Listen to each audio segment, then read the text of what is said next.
Get paid to drive. Start a new career behind the wheel at the EMTA. If you are looking for a high-paying and rewarding career with full benefits and paid training, stop by or apply online today with the EMTA. Plus, EMTA riders can now enjoy free Wi-Fi on new, clean, and environmentally friendly buses to travel all over Erie County. Visit ridethee.com for more information. Get on board EMTA. Get on board EMTA. Get Quickfill gasoline is made right here in America. United Refining Company, who operates Quickfill, refines its gasoline from North American crude oil in Warren, Pennsylvania. When you buy United Refining Company gasoline at Quickfill, you keep jobs and businesses in America. And you keep American families strong. You don't need to send your money overseas when you buy gasoline. Buy American-made gasoline at Quickfill. Quickfill, driving America. Welcome to TalkErie.com's Joel Natale Show, Erie, Pennsylvania's daily podcast. Every day, we tackle the biggest issues that the Erie PA region faces. Stay informed and involved as we advance the narrative of Erie. Now, here's Joel Natale. With us in studio is the junior senator of the Commonwealth of Pennsylvania, Senator Dave McCormick. Senator McCormick, great to see you, sir. Appreciate it. Hey, I'm glad to be here in your studio on a beautiful day in Erie. Yeah, you've been seeing some of the sites here. Talk about some of the places. Oh, it's been a great day. We drove up this morning from Pittsburgh, and we went to the Penn State campus here, which was incredible. And we saw both the Innovation Center, as well as met a number of the kids in the various departments, engineering, plastics engineering, all sorts of innovation. A number of these kids already have great jobs, and these are the kinds of skills in engineering, electrical engineering, mechanical engineering. These are the kinds of opportunities that I think bode very well for this part of Pennsylvania and for the Commonwealth in general. So that was one stop. We went to the shipyard, great, where we saw the dry dock where lots of repairs are done on a regular basis. A number of big facilities, and then we are here with you. So it's been a good day. Fantastic. We're glad that you're here. I want to jump right to some of the things that are on your legislative agenda. You introduced a joint resolution last week on the 10th, actually, for an amendment to the Constitution to implement term limits. Again, now this was tried back in 1995. They actually got a positive vote, but not enough to make it go to the states for a constitutional amendment. What's the thinking these days? Well, it starts with what our founders imagined. Okay. Our founders never imagined you'd have career politicians. They never thought people were going to go to Washington when they were in their 20s and come back when they were in their 80s, right? The idea was blacksmiths and doctors and farmers, teachers would take a chapter of their careers. They'd have careers in other things, and then they go to serve. And we need to get back to that. And the reason I think term limits are so important is because it would ensure fresh blood coming in. Listen, I just beat an incumbent, as you know, in this last Senate race. Incumbents win 93% of the time, right? The deck is stacked against challengers, against new blood, and so the proposal, the amendment I propose, would cap service at 12 years, either 2 terms in the Senate or 6 terms in the House, and 12 years is a long time. And I've said no matter whether I get the legislation passed or not that I'll term limit myself to 2 terms voluntarily. But I think this is a great way to shake up Washington, which is what I promised to do. I promised to come in and propose big ideas that would change things. And, this is one of those things where 83% of voters agree with me that we should have term limits. So I think this is a good issue to push on. Now that you've been there basically about 100 days, have you felt like this should be more of a young man's game, a young woman's game? Well, I'd say 2 things. Man, it's tough. I mean, I'm no young man. No, I mean, you have a substantial career behind you. Yeah. So, but which is helpful. Yeah. No, it definitely is helpful. I think it's less about age, although obviously at a certain point people start to lose capability. But it's different for every person. Honestly, you see Joe Biden versus Donald Trump. There's a radically different energy level, even though they're very close in age. I think it has much more to do with new ideas and new energy. I think it's inevitable. If you're in something a long time, you become part of the problem, not the solution. And when people talk about the swamp, I think what they're saying is that Washington has taken on a life of its own, and it sort of captures you, and the lobbyists and all the support and all the, the trappings that go with it. And I think we break the back of that by saying, listen, it's a great honor and privilege to serve. That's certainly the way I feel. But everybody's service should end. And when their service ends, I will welcome. At the end of 12 years, if I'm fortunate enough to have a second term, or at the end of 6 years, I will welcome the next generation coming in, because we need fresh blood.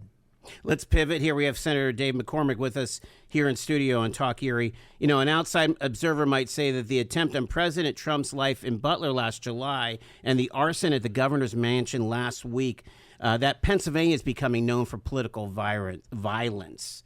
What do you think about this current climate? Well, it's so funny you say that, because I made that connection myself the other day. I was there on the stage and had just stepped down when President Trump was shot. Saw the whole thing firsthand, and I wrote an article at the time that said this has to stop. This political violence has to stop, and it's not about party. There's fault on both sides. Whenever you dehumanize someone, and then it becomes easier to do violence against them. Not by you necessarily, but by other people. Mm-hmm. So we need to clean up our political dialogue. We need to disagree with one another in very strong terms, because we have very different visions. I have a very different vision than many Democrats for the direction of our country. But we have to do that in a way that doesn't dehumanize. And then here we have Governor Shapiro suffers a version of the very same thing. Ironically, I had spoken to him that day. Wow. And he told me he was nervous because he had to go prepare for his Seder dinner. 80 people in the governor's mansion that he was going to preside over. And we got finished talking about 3 o'clock, something like that. Less than 12 hours later, you have an arsonist that throws 2 Molotov cocktails into the governor's mansion, sets on a fire, and if he could have found his way to the governor's bedroom, God only knows what would have happened. Yeah. So I came out in another very strong statement, which is, listen, I'm not saying this despite the fact that Governor Shapiro and I are from different parties. I'm saying because of it, because he is from a different party, because we see things so differently. I absolutely say we have to stop. And it goes against all of Pennsylvania's values. When you think of how we were created with William Penn, this should not be happening in PA. No, it's a disgrace. It shouldn't be happening anywhere in America. And people say, what are you going to do? And I say, well, the only thing I think you can do if you're a political figure is lead by example, is speak in a way that people understand that we have big disagreements, but the other side is not evil. The other side is not a demon. The other side should not be dehumanized. The other side just, if you believe in your values, the other side just may be wrong. Right. Let's talk about some issues that have sharp opinions. First off, the refugee resettlement funding. We talked about that a few weeks ago here on the phone. What are you hearing about from the administration about this issue here? I'm honestly I'm not hearing much on it, but not at all. But I know it's a bit. Then the freeze is still in place. The freeze is still in place, and it's part of a broader freeze. To be honest with you, where if you step back and look at the challenge is for 4 years. And I don't think this is disputable, even though people see it differently politically. The borders were wide open. There was a very unaccountable, unchecked flow of illegal immigrants coming into our country, and even many legal programs were expanded or misused in ways that dramatically grew the number of illegal people in our country. And that was what President Trump ran on. It's something I agreed with him on, that we needed to stop that. And so the efforts to stop the flow of illegal migrants at the border have been wildly successful. It's remarkable. It just shows how bankrupt I believe the former administration was on this particular issue. But in pursuit of that, a number of other programs have been frozen. And I know that this is particularly problematic in Erie because you've had this history of refugees coming to Erie, making it their home, becoming outstanding members of the community, and I know that the uncertainty around that, and also the uncertainty and the worry that it creates is a very real thing on people's minds. So I'm continuing to press to try to get clarity on that. I don't think the freeze should I don't think people should read anything into that necessarily. I think it's part of a broader effort to free spending on lots of things, but I recognize it's a real area of concern. Well, at some point, something's got to give. Some clarity needs to be brought, right? Yes, I agree with you. You have been called to do good, to feed the hungry, to love with action, to be a light in the darkness, to love your neighbor, to teach wisdom, to walk humbly, to love mercy, to care for the least of these. Will you accept the call? This is our city. Our mission. Visit eriecitymission.org/volunteer to accept the call today. All year round, Frontier Home Products and Design has what you need to make your home comfortable and beautiful. Relax on a new timber tech deck designed by Frontier's experts. A new fireplace from Frontier Home Products Fireplace Gallery adds warmth and serenity to any home. Beauty and versatility at Frontier Home Products and Design Center, 4213 Peachtree, East 5th, next to the Bayfront Highway. Frontier Home Products and Design Center. Discover a new frontier. PA contractor number PA039007. Let's talk about the other issue, of revoking student visas from graduate students at Gannon University. It's been confirmed to us that infractions involved in these cases are amounting to traffic violations. Any one of us, you or I, could blow through a red light and they're getting their visas revoked. Gannon's so important to our community, and these international students, some are from our friends, our most favored nations. They're getting their visas revoked. What do you think? Let me tell you what I think a wise policy would be, and then whether it's Gannon or other places, to the extent that things are happening that aren't consistent with that, then I think my job as senator would be to try to go figure that out and explore whether those were bad decisions. But my view is that we do have a number of students or student-age people that have come into our country on visas that have violated both the terms and the spirit of those visas. And what happened on our university campuses comes to mind, particularly Columbia, Penn, where you literally had people that are on student visas who were inciting violence, who were spewing anti-Semitic hatred, who were conducting violence, being part of incredibly disruptive sets of riots and activities. And I said at the time, during the campaign, I wrote an op-ed with Secretary Rubio, and I said, listen, if someone is here on a student visa and they violate the spirit and the terms of that visa, we should revoke the visa and send them home. Right. And a good test of the theory is, if somebody's doing something now that if you'd have known about it ahead of time, before you gave them the visa, you would have not given them a visa because of it. That's a pretty good test. If that's that doesn't sound like a traffic violation to me, right? So if people are getting deported and losing their student visas because of a traffic violation, that would seem like a violation of common sense. If someone's doing the other kinds of activities I thought of, so that's my position on this. And for those of your listeners or anybody across Pennsylvania that's affected by things like this that seem like they don't pass the common sense test, I think it's my job to process those cases and try to go figure it out and see if we can, if they've been handled inappropriately. I mean, Gannon's reached out to your office, right? I mean, we should be able to parse who is the instigator to an anti-Semitic moment and who is just trying to finish and get their MS degree in engineering. I agree with that. I mean, I agree with that. I agree with that. We have to use common sense to prevail. You know, the student visas and immigrants in general are illegal immigrants are what has made America America. Our student visitors, student visas have become a huge source of innovation. Mm-hmm. Our legal immigrants have become the melting pot that's made America. As you know, Joel, I'm married to a legal immigrant. So in the pursuit of securing our border, in the pursuit of sending people home that violate the terms of their visas, in the pursuit of protecting our security from some of the bad things that have happened, we also have to embrace the idea that legal immigration and students here on legal visas are a huge part of America's success. I want to tap into your foreign policy background. Let's talk tariffs here. I don't think Americans want to be taken advantage of, but our economy has transformed over the last 40 years. We are in a global economy. We're sourced all over the world. Communist China is acting like an economic adversary. What outcomes are you looking for when it comes to this tariff strategy that the Trump administration is engaged in? Well, I think the starting point is right where you started, which is post-World War II. America gave Europe and Japan unbelievably favorable trade terms. Later, through permanent normal trade relations, we gave China and entry into the World Trade Organization incredibly favorable trade terms. When I say favorable, much better terms for them than we had for ourselves. Right.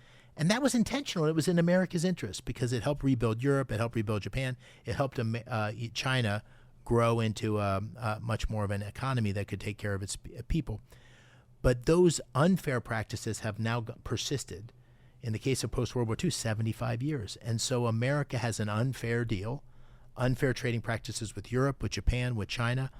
A simple test is, do the Europeans allow us to sell and do all the things in their economy that we allow them to do in ours? The answer would be no. Same with Canada, same with China.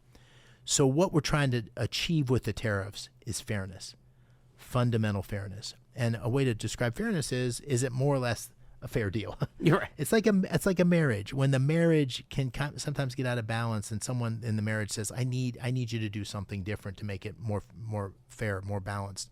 That's what's happening now.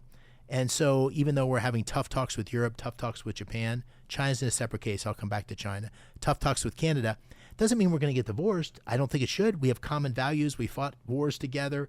We have these great relationships, but it's been unfair. And President Trump's pushing for fairness, and that's what the tariffs are designed to do. Now, in the case of China, it's a little bit different. The reason being, we've become dependent on China for critical things that are necessary for our security. Pharmaceuticals, semiconductors, advanced manufacturing, rare metals, lithium. We're embracing all these lithium batteries. Well, lithium batteries come from China.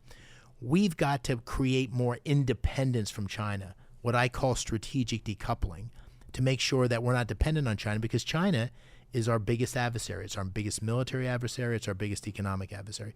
Doesn't mean we have to have a Cold War with China. Doesn't mean we need to stop all economic activity with China. It does mean that we have a better balance with China. So to answer your question, sorry it was a long wind-up, it would be fair trading practices around the world, and it would be more independence from China, strategic decoupling, where we sort of built a little bit more isolation from the Chinese economy. How long do you think it would take for strategic decoupling? I mean, how do you onboard all those chips, for example? Well, it's actually been happening already to some degree. A lot of companies have moved things to Vietnam and Mexico and elsewhere. To build the really tough stuff like semiconductors is going to take years, years and years. And we've got a big effort underway in the United States. I think it's inadequate. It started under the Biden administration, which I give them credit for, but it's not enough to build that kind of semiconductor capacity. We also need to win the AI, artificial intelligence arms race, because artificial intelligence drives military capability. It drives economic growth. So we're in a fight, an economic fight, and so we need to make sure we maintain leadership. So that's what I hope comes out of this effort with President Trump. What I've said, publicly, I've said this, behind the scenes to the administration, I hope they'll come out soon with a couple key deals with South Korea, with Japan, with Vietnam, with the UK, that shows the markets, here's what we're shooting for. We're not going to have 70 deals with 70 countries. Like a template. Yeah, here's 5 or 6 examples. This is a template. This gives you a sense. It's going to take a year. It's going to take 18 months. But here's where we're headed. I think if that were to happen, I think that would give people a little more confidence on where we're headed with tariffs. Last question, real quick, for Senator Dave McCormick. You wrote the book, Super Power in Peril. You talk about leadership. You're a student of leadership. Where are we at with leadership as you encounter these first 100 days of the Trump administration? Well, I think you see all sorts of different types of leadership. What I said in the book was there's 4 things that I think are the most important things for leaders, not in any order. Number 1 is they got to have a vision, where to take the country, or where to take an organization. 2, they got to have courage. it's not just the courage to run up the hill in enemy fire. It's the courage to fight for your values, fight for what you believe, a courage to bring about changes, a courage to stand alone. The third thing is you got to have humility. That's probably the thing I don't see enough of in Washington. Right. You know, even if you're really good at your job, you're wrong. Part of the time, right. My wife would say I'm wrong most of the time. So, you know, you got to recognize that you need help from others. You need advice from others. You need to find common ground with others. So humility, to my mind, is a big part of leadership. And I think we probably don't have enough of that. And then the final one, and this is why I ran, and this is what I think, you know, is the most important thing probably is leadership is not about you. It's about service to others. So, you know, this Senate seat's a privilege to have, but it's only a privilege in pursuit of service. This is not it's not for any leader. It's not about them. It's about others. It's about those to whom they lead, those for whom they serve. And those are the four things. You know, we can obviously use more of those. I think that right now we have a real deficit in trust, where, you know, people have lost trust in their institutions, Congress, the media, churches. I mean, people have just lost trust. And the only way we're going to build that back, in my opinion, is by leaders conducting themselves in the way that I just said. And none of us are perfect. I'm not saying I'm doing that. But I think we all try to do our best. Senator Dave McCormick, again, the junior senator from the Commonwealth of Pennsylvania. Thank you, sir. Thanks for having me. Beautiful day in Erie. You got it. You've been listening to The Joel Natale Show, Erie, Pennsylvania's daily podcast from TalkErie.com. Subscribe to our show on your favorite podcatcher and get involved by emailing joel@TalkErie.com.